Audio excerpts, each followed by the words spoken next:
Welcome back, everyone. We're diving deep today into covenants. We've got a really interesting set of sources to unpack, some academic excerpts, theological discussions, and even some pretty intense biblical stories. Yeah, we're going to look at covenants from, I guess you could say, different angles, like Yeah. how they function, what they tell us about, well, about loyalty and commitment and, kingship. And then we'll even tie it into the coming of Jesus. You know how these deep dives work, right? Oh, yeah. We'll pull out the most interesting points and try to make sense of it all. That's the goal. So we're going to be looking at a study of Jonathan and David's covenant. We have an analysis of, the Davidic covenant. And then we'll wrap things up with a sort of a broader look at the concept of covenants with a little help from the theologian Schreiner. Okay. So to kick things off, let's start with Jonathan and David, shall we? We Mhm. talk about a powerful example of, loyalty and brotherhood. Right. Their story's a classic. You have Jonathan, this prince, who chooses to support David. I mean, this is a guy his father literally sees as a threat. Talk about a tough spot. Oh, His dad is, of course, King Saul, who sees David as a rival for the throne. right. Yeah. But Jonathan goes ahead and makes a covenant with David anyway. He promises to protect him, even if it means risking his own claim to the throne. I mean, that's huge. That is huge. It really is. And, this whole story, it really highlights something Schreiner points out as key to understanding covenants. It's this idea that they're rooted in relationships. And promises, right? Absolutely. Promises, even when the word covenant isn't like explicitly used. I mean, look at how Jonathan and David act toward each other. It's a covenant in action. It makes you think about, what loyalty really means. I mean, would you go that far for a friend? It's a big question, but it sets the stage for, seeing how central covenants are in relationships, especially in the Bible. Right. And that brings us to, I guess, the big one, the Davidic covenant. Yes, the Davidic covenant. So this is God's promise to King David that he will have, well, an enduring dynasty, a lineage that'll just, keep going forever. Sounds pretty straightforward, right? God promises a dynasty to David. End of story. But I have a feeling it's not quite that simple. You got it. There's a bit of a, well, not a contradiction, but a tension here. Hmm. Our source points out that the Davidic covenant has both unconditional and conditional elements to it. Okay, unpack that for me.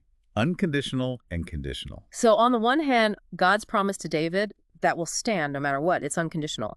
But the well-being of the kings in that lineage, well, that depends on their obedience to God. I see. So it's like a parent saying to a child, I love you no matter what, but your choices have consequences. Yeah, that's a great analogy. There's this really powerful quote from the source. It says, "The dynasty won't be removed from David's house, and the covenant will finally be fulfilled, but individual kings who transgress will not experience blessing." Wow. So the promise is there, but actions still matter.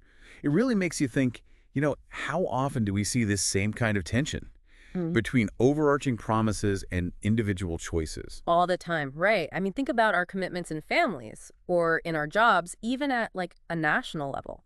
It's a dynamic that plays out on all these different levels. It really does. Yeah. But to really understand the significance of this, I guess, Mhm. you have to look at how it all connects to Jesus. Right, because ultimately the Davidic covenant, it finds its fulfillment in Jesus. He's a descendant of David, right? Yeah, And establishes a kingdom that, well, that's supposed to last forever.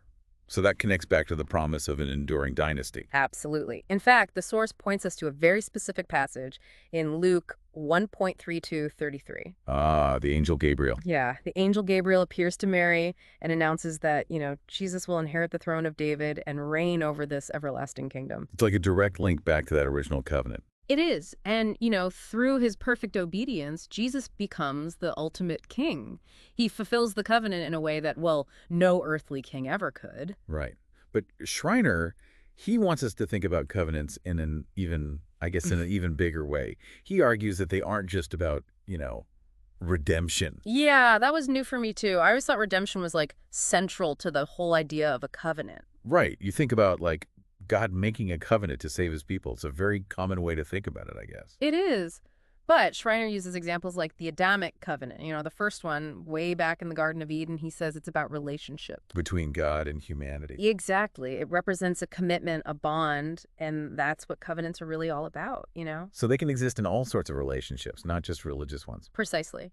So I'm curious, how does this change your thinking about, the agreements and promises we make? In our own lives, I mean. Wow. That is a really great question to think about. This whole deep dive, it's really given me a new perspective on things. Me too. We've seen incredible loyalty, the complexities of God's promises, and then, well, ultimately how it all finds its meaning in Jesus. It's a lot to think about. It is. But it brings us to a really important thought, doesn't it? If covenants are all about relationships and promises, well, what are the unspoken covenants we're participating in right now? In our own lives, you mean? Yeah. What do they say about, what we value, who we are? Exactly. Something to ponder. It is. Thanks to this deep dive, it's been eye-opening. You're welcome. Always happy to explore these ideas. And to all our listeners out there, keep thinking, keep exploring, and we'll catch you next time for another deep dive. See you then.